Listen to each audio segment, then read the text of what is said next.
آج کی اس ویڈیو میں میں اپنی زندگی کے خوبصورت ایام کا ذکر کرنے کے ساتھ ساتھ اپنے ان دوستوں کی رہنمائی بھی کروں گا جو آئندہ آنے والے سالوں میں بطور معاونین حجاج کے طور پر اپنی خدمات سر انجام دیں گے۔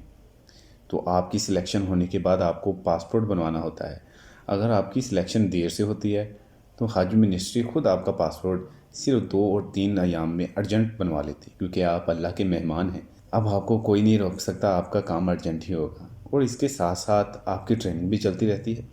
حج منسٹری کے زیر اہتمام حجی کیمپ میں رہائش کے ساتھ ساتھ بہت خوبصورت عالی شان مسجد بھی موجود ہے، جہاں کی اذان آپ کی روح میں سرایت کر جاتی ہے۔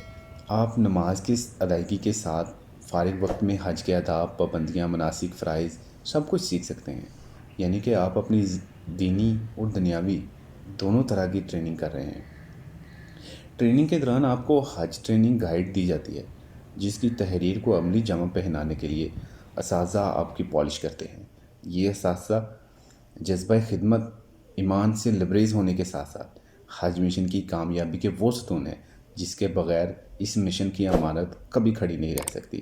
ان اساتذہ کو میں اپنی طرف سے اور اپنے تمام دوست معاونین حجاج کی طرف سے خراج تحسین پیش کرتا ہوں، اور شاید یہ الفاظ بھی کم ہوں، اور امید کرتا ہوں کہ وہ زندگی بھر اس خدمت کو جاری ساری رکھیں گے۔